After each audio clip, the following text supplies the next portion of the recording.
Yaya mokili oyo etonda makambo. Ndeko mwasi azalaka na France apesi lisolo papa Fiston beta lisolo. Papa Fiston yo lingaka mingi ko condamner biso ba femme seule. O bino ba femme seule te. Mboko so mutani ko la femme seule papa Fiston ezalaka pona ko éviter ba problème. Ngale mamanga la condamnaka ba femme seule te. To lobaka kaka il n'est pas bon que mwasi azala ye moko. Mais soki epesi destino za ye moko ezali mabete bana oyo bakola pe samba papa bakoma pe batu na mokili o toyebi yango.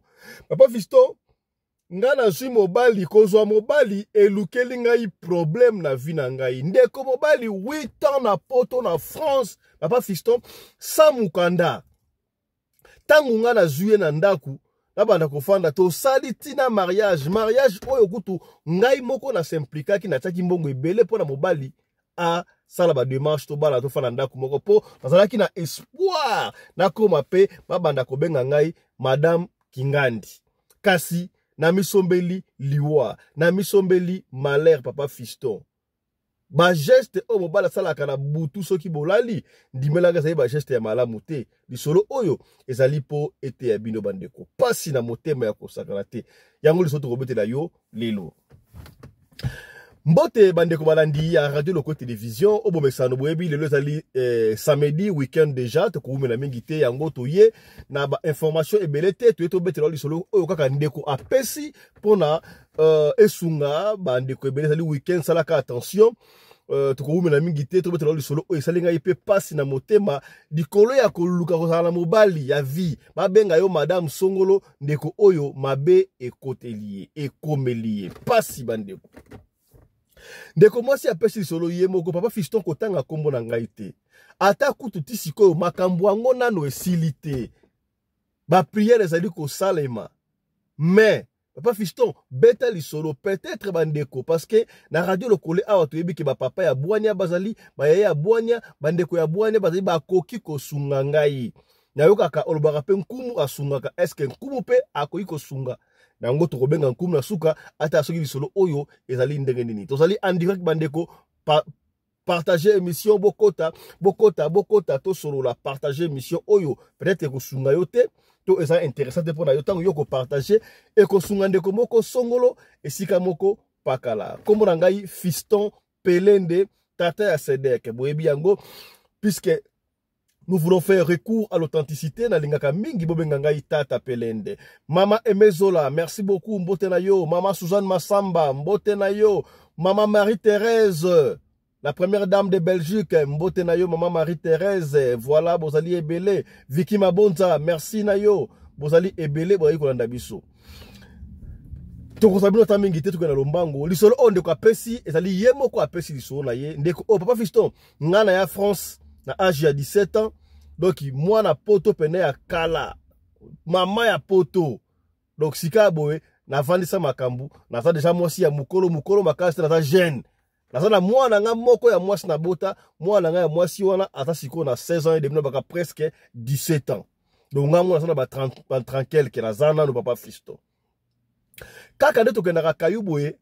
Papa Fiston un jour na nzela na kuta na garçon moko boye. Bel homme.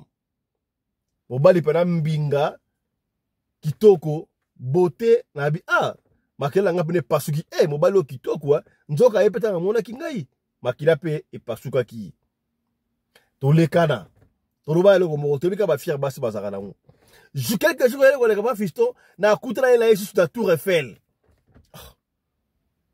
mais mobali na ko kutana mobali o mbale bele bo ndenge nini cette fois-ci il m'a approché to le manga pesi na koya ki mayanga de jour wana to sololi kaka ndeza la ka bref ba Fiston abutokele mbangu masolo ekoli to lingani na mobali wana du fait que to lingani na tunia siko boni vie na yo le jeune homme a été ouvert envers moi papa Fiston abi non ndo moningai awa nga na salle déjà 8 ans aya poto na salle 8 ans déjà ba misala sala ka isimba ka to bana musala be simba te 8 ans na ya awa na zwa mukanda te ba master oyo kutu to ba nzela ba zwa mikanda ba koma poser nga mukanda ezate na sala ka kutu na mukanda ya batu mutango père moko sala mukanda na ye tongo ba futi yo mbongo okomona mbongo moko apesi yo katikati moko amelio okoloba nini lokola utu mwe utu koleka apesi nga mbongo te bafuti ngai mbongo nyonso tu ye azwi yango 1500 euros apesi nga te eloko moko te okoba nini mukanda na ye abandi kutu komenase nga soko lingi te na ofundo pa mbilo sama mukanda te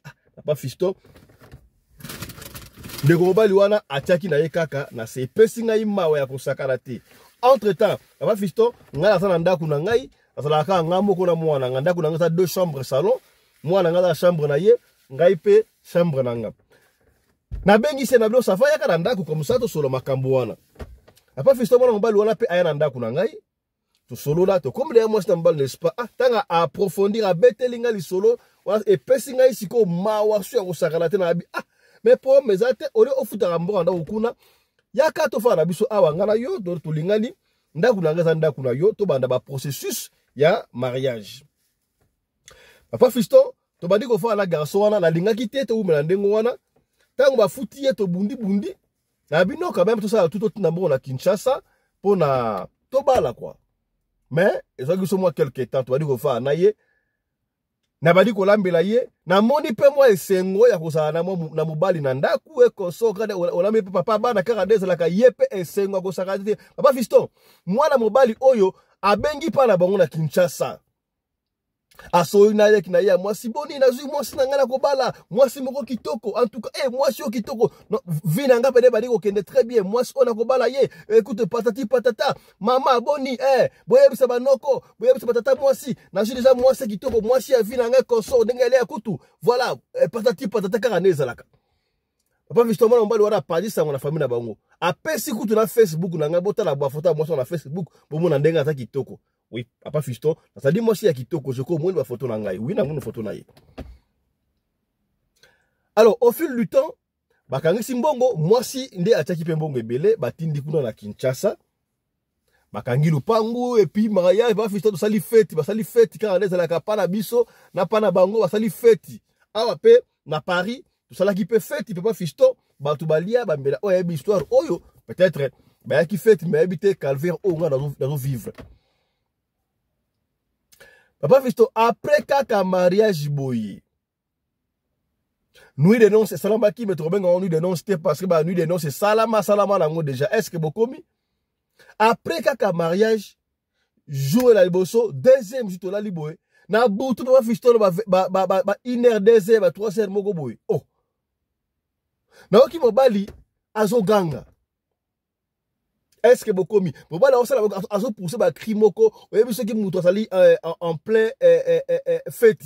Est-ce que beaucoup mi? Bon là ce qu'on a fête, ce qu'on somona que oh. Na la muki boye. Bon bah là on s'est ba cri oyo ceux qui nous ça en plein fête. Est-ce que komi? O komi hein? Voilà. Abandi ba clio na oh. Asa pena laisse comme ça pena moi si ti au moins na muto à jouir. Oh. Tant on bête boye na la musi nini? Oh, nini? Oh. Mais yo ba cri ni pousser boy. Qu'est-ce qui se passe? On va pas habiter, na pas ça ni mais yo ça la boy habiter oh, non ça oh ça la ndengo wana. Papa Fiston avait perdu de vue, fallait qu'il a filmé en go. Jour le bosso ndengo wana. Deuxième jour lundi, kaka ndengo. Deuxième jour lundi, troisième jour Papa Fiston a bandi ka ba geste wana la moussière, il a bougé. Nini qu'est-ce qui ne va pas? Nga zaki bien ndaku na ngai na mwana ngai okwela ndaku na ngai oyelinga ba esprit ya ba mari de nuit awa donc yo zo ba mari de nuit zo ba femme de nuit ndaku zo ba femme de nuit ba femme de nuit ndaku na obende nini boye ngalo seke simba te ngalo boye seke simba te Papa Fiston ça qu'il a 6 mois donc tala ka to lingani ba 6 mois to ki ba 7e mois déjà mariage ba kamna so tout mais na bandi ba calvaire mobali ba mari de ba femme de nuit na ndenga ko sakara Papa Fiston visa pena boye. Oh, mais finalement c'est quoi? Na menacer mobali libale kufa ya kosakalate c'est comme si yepe abandaki na yeko ebate ndingo so da moke menace leki abenga pa na bango abenga leki na ye mais bino ndenge nini ngai awa mwasali nga benga na ngai nga vina nga bokotika vina ngai te et qu'est-ce qui ne va pas nga na zokoka te e boni boye bino bochanga bana lezi po nini botika nga na vina ngai yemso papa leki batika ngai yemso tata mwasi batika ngai na ndingi na vina ngai te botika ngai comment est-ce que nga na ya poto na umela e simbate na kutani na mwasi oyo mwasi ya vina nga bobandi ko déranger nga ndenge ni botika nga oh tango asilika na téléphone Papa Fiston et pesa ngai mwa maola bi oh sake mbalo pa ibambo to sake ba famille kana biso Afrique wana ndenge bataka baso atake mbali oyo na koko tika eboyete na sunga ye Yaya elle moko masolo pese ngaka obetela moi 2-3 personnes pour aiba position. Papa Fiston na musala na expliquer muninga na ngai. Na expliquer muninga na ngai moko boye tala ngana na betres ko ngai te na changer bi kana desala na changer mais na ndeko moko boye so bala na mbal na ye mobali azana ba femme de nuit a manifester ba geste ya bien te console na ebite so ebi pasteur moko boye te o ya bien o ya ko sunga parce que et ça la pena bien te. Camarade na yaya ça rabino parmi les faux hein, il y a les vrais. Ba vrai pasteur na Kinshasa wana bazali. Ba Fiston. Camarade wana pesa nga numéro abino yo se camarade na yo abenga pasteur oyo akosunga. Yaya ba pasteur omona ba lekala TV wana o beglise minye mneno wana. Nzambe akima bango kala. Ba pasteur omona beglise nanu ya mabaya bazo ba fondation ba banana wana nzamba sa yakapana bango. Papa Fiston ebike ngabo tela zongi na benga pasteur wana dadi en tout cas tala biso papa Fiston na bomba kite pocha na ve mar na expliquer nyonso tout na expliquer makambu nyonso tout parce que eza boye ça va pour mes athées il faut que ta jeûne et prière à 3 jours. Papa Fiston asenga mbongo te pasteur wana abi ça va c'est tout ça on va bonde tout ta jeûne et prière et 3 jours. Papa sali wana asolo lipena papa pour likamako bomba eza lisusuté.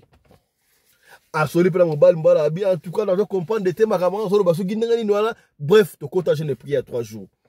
Jour à liboso sambeli chaque 0 heure bato na moko sambela. To sambeli jour à liboso. To sambeli jour à liboso. Papa Fiston na lala après au sambela wa to lala mobile sala ba geste wana te. Deuxième jour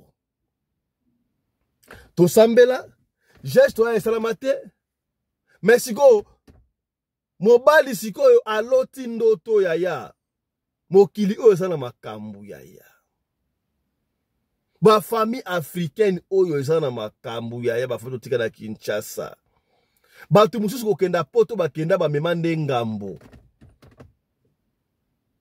mobali papa Fiston mobali nanga azolota na ndoto tata mwasi na bango abi yo okanisi nini yo no zalia wa papa na bino asi a sacrifier donc tata mwasi za ya asa leki to ya mobile no ya papa na bino papa na yo moko asa sacrifier ndenge ya leo sacrifier yo tata na yo abalisa yo déjà epai na ngai na zalaka mwasi na yo on a chaque fois wana ngai na yaka pona to sala bolingo po yo tata na yo asi apesa ngai yo to balana déjà yo siko oza déjà na mwasi oza déjà mobali na ngai okei ko bala susu yo okei ko bala pona nini yo okei ko bala te parce que nga déjà na za mwasi na yo toza kutu na bana déjà 7 na butu ozoluka bomengo ya nini yo na butu ozalaka riche te na butu ozala riche ozala mituka ozala bandaku ya marque na marque olingi lisusu nini tika mwasi wana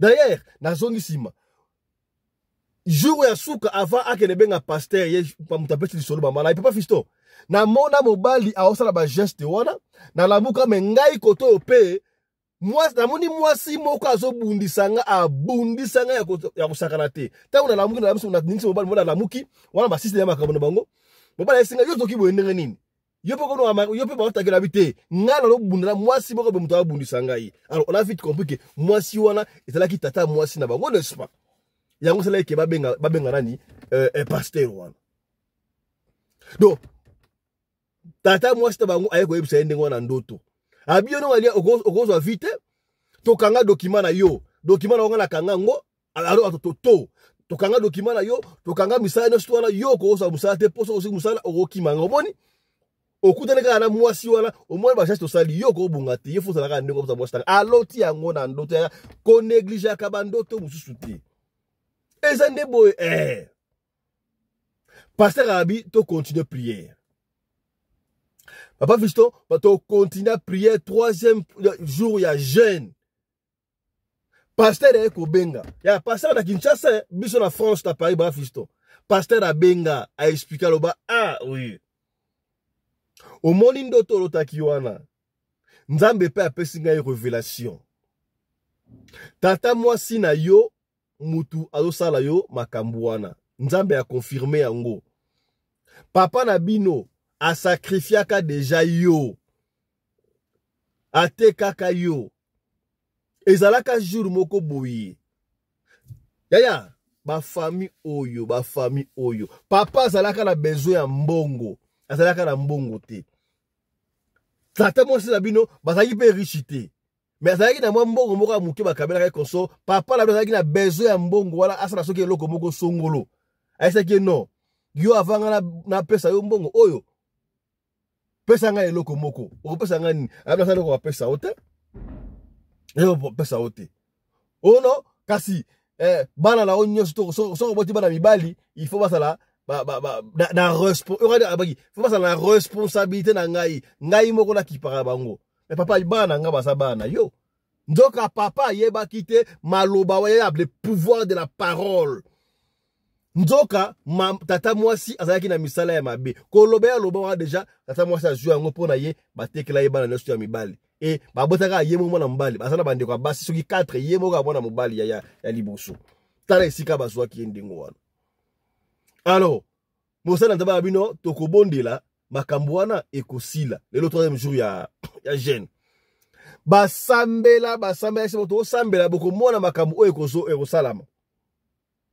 Papa Fiston to sambela na telefone na mosali wana to sambela mosala nzambi asenga ngata RNT papa Fiston basali oyo basenga mbongo o pesa nga mbongo na matangomba tina nga $300 boy non nga moko na volonté na nga na okaki soni papa Fiston na tindela $250 asenga te pasanga bato ngosina makambo te pastor na pa yeba niti nga moko na tindela pour l'action de grâce to sambela papa Fiston na to banake de 23 non 2 heures ti 4 heures 0 heure ti 4 heures prière tango to silisi wana tango esili papa Fiston na tongo nango na 6 heures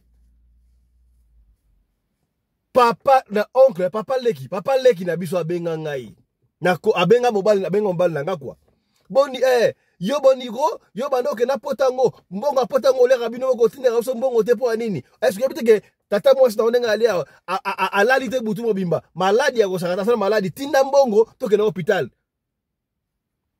yo ke na poto kuna okenda umela otinda kalo mona famille to kanti nini yo kanto de kiso takisasa yaya est-ce que komi okenda voyage okenda quelque part bandeko ya papa na yo to bandeko na yo babenga kaoka ya koganga salaka attention ya basoluka porte d'entrée papa Fiston heureusement ngala komeka kosambela makasi na famille na so pe moi vie de prière ezalaki tango azoganga ndengo wana na ese kolobelo ko mote fala nye na suka ese safa papa nazoluka mbongo na kotinda nzoka tobengi siko pasteur pasteur bino moto wana to sambelaki yango wana de ezikisi tata mwasi na bino eziki tata mwasi na bino ndenge ozali wana ozali na ba lien ya famille wana basi bakangi wana ba lien ya famille wana ba lien wana esengi to kata ba lien tala bobota dia so bana 7 wana to kata ba lien wana okata na musika ekosimba te esengeli na yo oya Kinshasa pona to samba to kata ba lien wana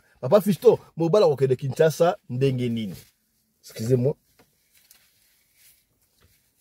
pena do ete pene bandi ete pene bandi mwa mulungi ata mutuka mobala okende Kinshasa ndenge nini doki ezate tala impasse auto zalango to ebisi est-ce que okoko sambla ka ndenge wata moya osamba ndenge wata mais oui c'est vrai okomona kaye akwa subare de nuit ndenge okende wana nzambe mteya biso na pas zuiba moto obwakeli ye mtakanga kivina yo ndenge oyebi déjà boy akosa solo bote balie wana soki peut-être ye nzamba zuye mais bana o bote na butu bakoya ko réclamer yo bakoya po ba mbongo oyo osala bomona ba million mbongo osala be mbongo emona te mbongo wana ekendaka kuna pona bana wana ya deuxième monde ba utiliser ka papa na bango eza nde boy papa Fiston la calvaire on la côte nango sikonde aliawa mobali fa kende Kinshasa akokende Kinshasa ndenge nini doki ezate na sala nini papa Fiston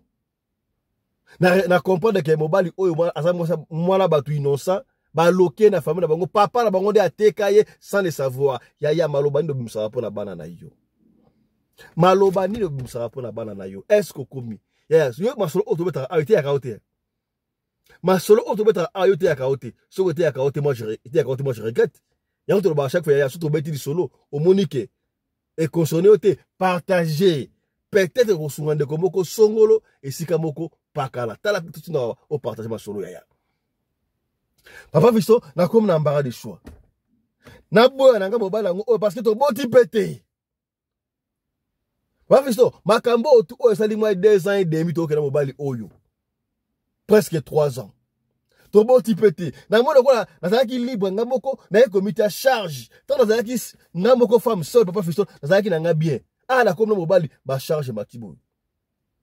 Er moko Papa Fisto to kondela ba femme seule. To ebite mudatika la femme seule pour na nini. Tala kaleti yanga ibo. E pesi ngai mutuko so kaka ndenge pesa kwa mutuko so. Na kosala nini. Papa Fisto lisoro ona le silité. On a bi beta lisoro na ngai oyo. Kotanga kombote expliquer bandeko basunga ngai. Est-ce que soki na bengi papa nkumu akosunga nga na musika ngala bibenga ye mtayamndenge bosala pasteur on ape aosala ba prière to ebite to kosuka ndenge nini. Est-ce que ndeko moko kosunga ngai azali awa te na sala nini mandeko na benga na mobali wana bimisa ndaku nazonga la vie na ngai akala to ngana sala nini puisque ndeko alomaka bankumu e rappeler ngai pe bandeko batindenga ba mituna 2 3 mi bale misatu ya nkumu awa na tuna pe nkumu. Voilà, tala di solo ya ndeko oyo ezalaki mo mukuse mais c'était important to betela yo yango pona o comprendre. Ete ya yo. Comment la kala temoni mobali mbangu mbingi okolo kobala. Kobala ezali mabete yeba mobali yango asali ndenge nini oyo lingi kobala. Mobali yango asali ndenge nini oyo lingi kobala. Bel grand ya famille na bango ezali ndenge nini. Yebaka famille oyo lingi okota. Sinote mawa. Papa Fiston, tala malheur o la milukeli. Na milukeli malheur to na misali ndenge nini na ya ko suka ndenge zali awa. Ese makambo ya boy. Ngana yebisa ngo na famille na ngai pe. To na sala ndenge nini. Nga visa ya osuka ngai. Tala lisolo ya ndeko oyo to bombela kiyo na après-midi ya lelo ya samedi ya ngoyo. Mena ebite soki bolinga na lingi to benga nkumu bandeko batuna ki mituna bami bale misatu awa ngana tuna nkumu et puis na suka to ba chaque fois soki on sala mituna ko tuna traditionnellement benga biso to tindela biso mituna to tuna nkumu soki zo banga ebele banga ko tuna ko banga nkumu tata mutu loko ya yo asaka mutu o ba utiliser la langue spirituelle traditionnellement a ça elo bote to benga kaye so na mituna ko tuna yete ozo banga nkumu ko banga yete tuna mituna so ko bangi tindela biso mituna biso mo to tuna lo pa nkumu awa na yambi pa na buno nkumu ata miteo to na mituna ko tuna ye rapidement pour aussi ça devait être ya samedi nkumu ata miteo mbote na yo mote na balandi nyonso to pesi confiance na radio lokole ndenge bozomona kati ya vision mboka ndenge zotambola mokili ndenge zokende makambo ezebele kofungola mingi matoi na attention ya koyeba nzela nini ya kokenda nzela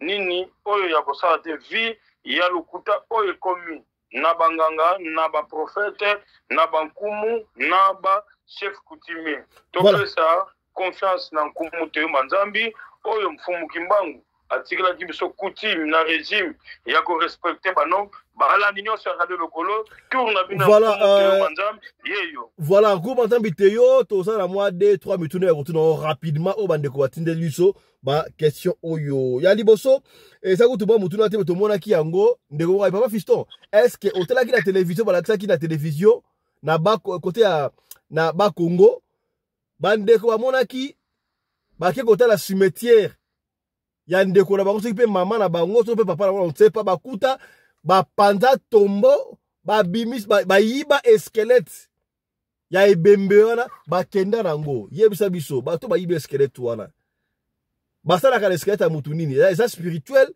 ba yiba ki yango na cadre nini na ndenga monde wana spirituel ba ko sala squelette mutu nini o asa kufa déjà. Merci Ndeko Kole na banza soki otani na interview na yo tomekaki koloba oyo tengaki na sengaki na bakonzi na biso ya sécurité na bakonzi nyonso oyo mboka oyo bazotala par rapport ya surveillance makambo etami ya kosurveiller basimitier na banza interview wana otuna ngai question lelo na monde ya pouvoir ancestral mon squelette wana eza na utilité ya munene po eza eloko oyo esalamelaka lelo bakoyebisa ke na toza na besoin ya os ya lokolo ya nsima okozwila yango wapi okozwa yango directement na place oyo na basimitiere lelo omonaki oyo histoire eutaki koleka soit disant mutu oyo akepa nganga soki pa prophète soki pa nani bayebisi azwa cerveau ya mutu eza malamu te par rapport ya kosala margoulage na lokuta ya komema bato na ndenge ya spiritualité eza bongo te besoin squelette yango vraiment squelette eza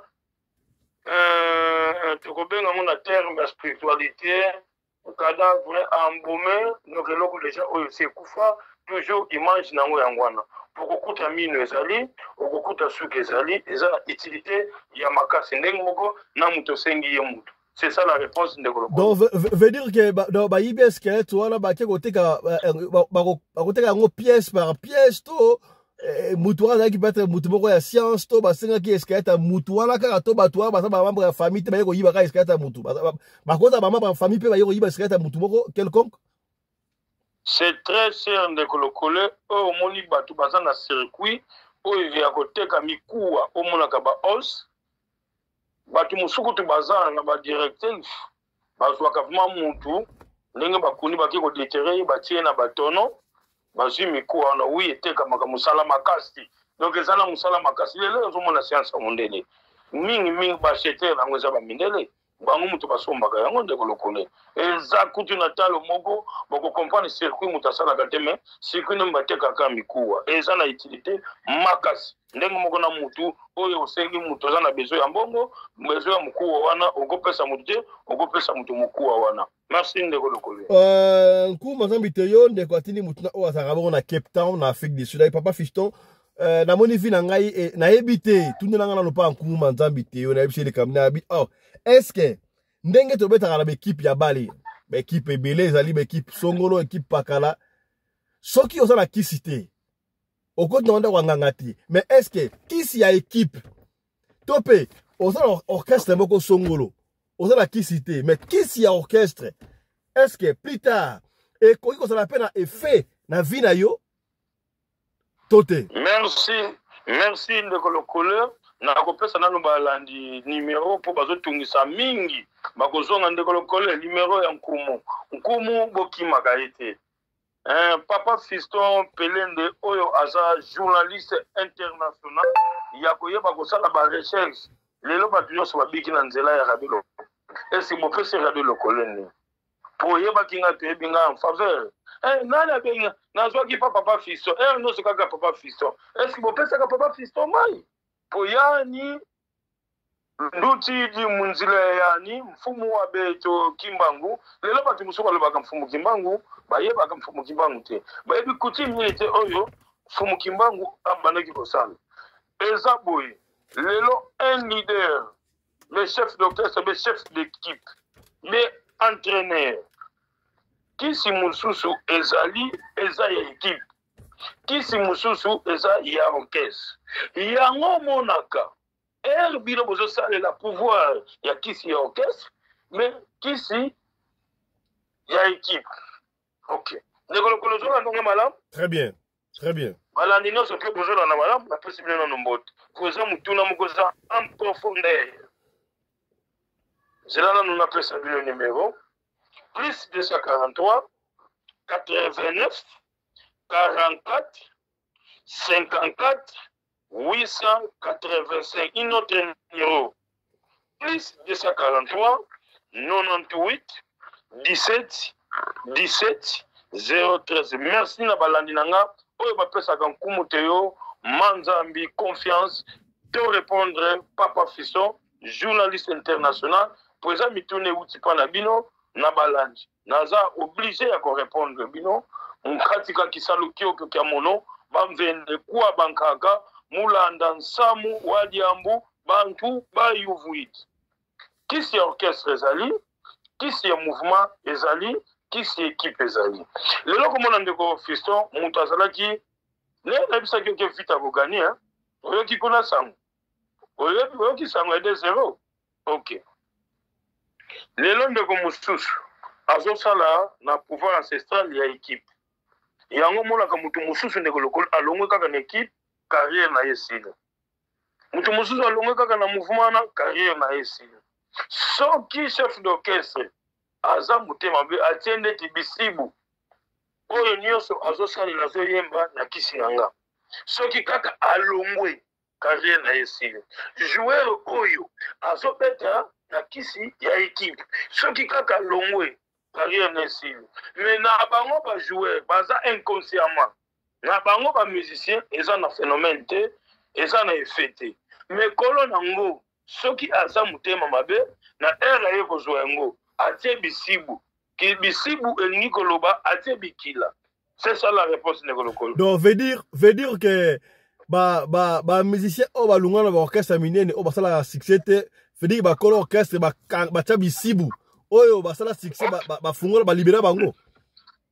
Oyebi batu basebele alongwa na Kingandi alongwa na orchestre Kingandi tilelo asila carrière soit disant akimi na poto soit disant sakaka na Kinshasa avanda nikaka na basebele. Voilà le message na boyi nanga ko détailler ba. Le message est passé. Question mususu ali ndeko oyo azali bongo na Kisangani. Pas fisto Kisangani tout no question oyo po bankumba. Pas fisto ezali kam oyo za na famille na biso. Mwana ndeko na ngai entre parenthèses bakanga ki na Kindoki. Bakangi na Kindoki bali bakende ko sali sa une église moko Songolo. Église ngo pe yebani o bataka faire blanc wana. Eza ya kombo o tanga pe kombo wana mingi mingi. Nzoka tato bane ko sa kisi wana alongole ba soki akanga soki miso Kindoki akanga soki miso nzoka papa wana abakisa soki Kindoki pa mwana biso siko ekoma bo terrible to yeba kinene ni mwana yemo comme ta ko papa wana longola Ndoki abakisa nga Ndoki. Alors qu'est-ce qu'il faudra faire? Il faut que rato ça mais nzambe tout à normal pe mwana sala Kindoki oyene par exemple pas yoneti to pas mutumu alongole Kindoki. Est-ce que Kindoki elongwaka miso wana ya Ndoki bana ekanga marape siki mutakomi bien? Merci ndeko lokole nazo pesa bandeko réponse pour nazo lenga poso moyindo ezalaka na mayele ezalaka na vision de l'autre sur la capacité à marambi église na pouvoir ancestral o kingunza kimpeve ya longo ezalaka biloko différent Kindoki na mutu oyo déjà si alia bato abimisa makila Kindoki esilaka te mais herbe epa nkumu tokanga kande ako pumbwa kasute akende bisika busu akende kosala deka mais Kindoki na ye aza nango kofina ye miso pona kosilisa mayele wana ya butu mais lelo yango somona makambo zo leka na église ndeko lokole nazo baswa bisa bato bazo mebenga ba prophète ngana za na église boye ngana salisa ki boza limité lelo zo sa kokelo na ndako kinganga to banaki ko benga tan papa mfumu kimbangu to banako benga nganga ya nzambe eza terme oboyoka kanganga nganga poko kakosa habiter na ye beko kakofana na ye foza na condition normale ya kotourna papa mfumu eloko na lingi na salisa inconvénient ngweza kanini mabina ko répondre yo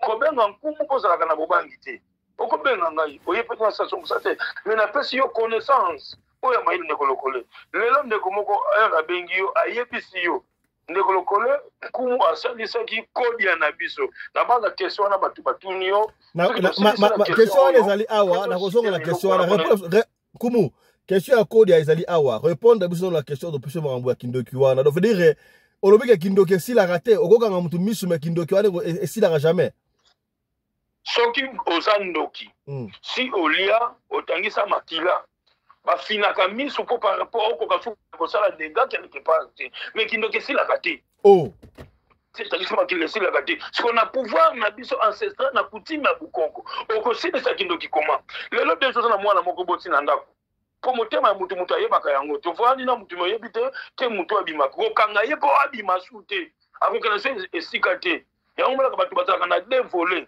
mayele ya butu na mayele ya moi c'est ça la nanga question malamu ndeko lokole donc soki mwana kumu soki mwana oyo si lié déjà batu kumu olobi soki mwana asi ale azu Kindoki bon soki azu Kindoki nano ale mutu te Kindoki wana ekoyi kosila mais soka sa le mutu oui soka sa le mutu soki nana lié mutu tata ngi sema kilate nanu asa pointer te na liste et Kindoki wana sila mais oya liaka déjà ba Kindoki sila ko kanga ene nzela wana ako kasu ko dépasser ta ko sala deka mais Kindoki sila kate siko so kangiye siko ndenge wana akolia su batute akomate akomi zoba akolia su batute matu siko ya communauté na minu ya ngai manzaka oyo bimaka par rapport ya ça ekobima sute. Voilà, ndeko na Kisangani oki réponse na yango wana. Tokei sika boye na Lubumbashi ndeko atindi question Lubumbashi, yoka question ndeko bien zama mulai na kolingana explique moi très bien. Ndeko atuni boye ndeko na Lubumbashi na Kipushi. Papa Fiston, tu ne lèves pas en cours mantam teyo. Et ça la famille moko boye, na ebi ke za famille na bango mais ba balinga kolobaka te comprendre kaka. Bande komo bazalaki 5 so 7 na famille basi bakola lopangu na bango ya famille balinga ba andoteka me yala manga liboso ane koboya biso yaba tokoteka lopangu o papa tikeli biso plus tard yala bango ayeko kufa tango ya kufi ina ne kaka boye basangani o toteka kaka lopangu wala muto anonsa biso bakala asa kufa ki deja basangani bateka lopangu wala batindi sikoyo ndeko na bango musu ya mwasi ya mukolo basi bakwa mikolo te balongwe na Kipushi baye na Lubumbashi wantashi na capital na ville bateki lupangu wana mama wana akaki na mwana ya mwasi tango bateki lupangu bazwi mbongo bazongi na Kipushi bakeko okabola mbongo wana esali kaka 6 mois apo okabola mbongo mwana ya mama wana bakenda koteka lupangu mwana wana akufi et 1 mois après mama ye moko pe ayeko kufa. Tango esali inane ndeko bango se mobali ya mukolo ayeko kufa na ebite siko wanini esa lien famille to ndengeni to esa ba moko naturel. Qu'est-ce qui a causé morwana? Est-ce que moko bango la famille asa ya kobeba to ndengeni? Merci ndeko lokole pour la question na bakendaka ko kotala tombe be bakendaka kotala tombe te po eloko musoko bakendaka kotala tombe ya mutu oyo azalaki kolo lupango.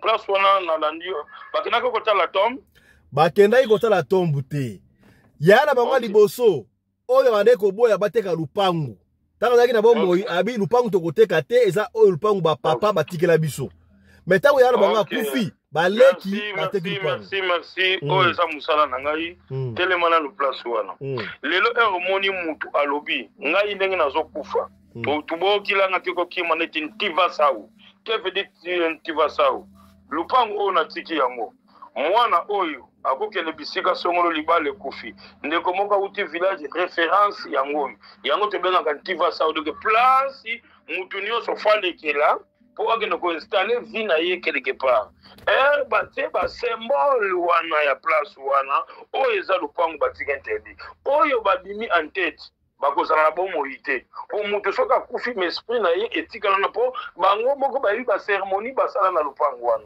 yango monaka bozwami problème wana fo bokontakte nkumu tozalaki na papa tozalaki na noko tozalaki na koko tozalaki na tata mwasi atikaki bilembo ke awa bateka te des années bakoko bakokololo banani bakolekela awa bozwami na kapasité boteka yango flou fete bokila nkumu te yo manzambi eza na iloko oye kobima place wana na ba cérémonie fo salam encore bango bazalaki soife mingi ya mbongo yango ekumbi bango la liwa oyo susu kolinga aya pona vente ya place wana ekumbi bango la liwa posi batekaki balie susu mbongo wana papa Fiston na ba zona na réponse est-ce que parce que bango bakendaki quelque part bayebisi bango no mutu nyonso tu aliaki mbongo oyo bateka lupango wana akolanda c'est vrai?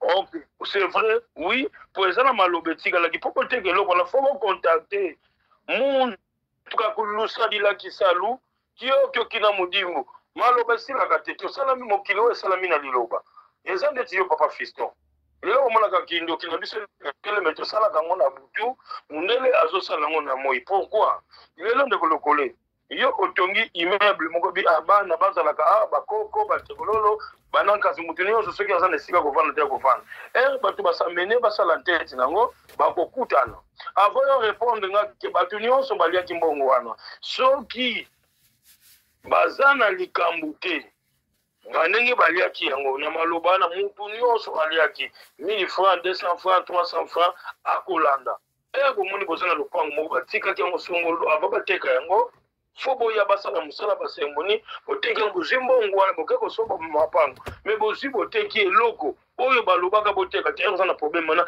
kima mbangu pankumu on a ça la coutume tradition il y a beaucoup c'est on appelle ça pouvoir ancestral nazopesa bandeko numéro poza histoire moko eza ya monene bato baza na baproblème wana ebele bozokufaka chaque année après 2 ans moto akufaka après une année akufaka balie wana bobenga nkumu na kokata yango liwa eza mpona motu nyonso mais eza te moto akufaka ndenge babomaka taba ndenge babomaka meme ndenge babomaka mbwa c'est faux nkumu aza disponible plus 243 98 17 17 013 plus 243 89 44 54 885 ndeko lokole nazo c'est la question ya koyebisa mutuna ya suka mutuna ya suka yango wana otushe yango eza ndeko atuni mutuna ye ndeko wana azali bongo na Kinshasa mais azali mutu ya Bakongo papa Fiston nalanda be émission ebele pala yo osala makambo o ya code anga na comprendre te code yango oui toyebi ke zaka héritage ya famille mais soki mutu na code kaka mutu asa na code yende fa pesa bino mbongo to iso code ya famille ezali bino nyonso bosala misala bozwa mbongo et puis expliquer ça brièvement code yango ezali nini ebomaka bato mpona nini soki bali koboma bato wana ekomi ka nini est-ce que ezali malamu to ezali mabe wala mutu na suka epi tosisa wana. Merci ndeko lokole pour la question na balandi nyonso lelo nazoyoka na batelevizio kode na bino pesa boy kode ya songisa bo c'est archi faux kode ya eza na bekolo nyonso oyo babengaka bomengo ya famille boza na problème ya kode ya mosusu eliaka bamone bato bazosala baaccident bana bazobota te mabala pasi misala pasi memboza na mutu moko mbongo nebima kaka soki bomoni mutu akufi mutu na hôpital abimisi mbongo seketa mutu akufi me kokufa na ye na séance ya kode na ye po ezwaka mbongo ebele po eza protégé te akobimisa mbongo ebele na matanga bokomona bato bako mutu abandaki kobela me na hôpital mbongo ebimi te me akufi bakamio ye bakamio masanga baji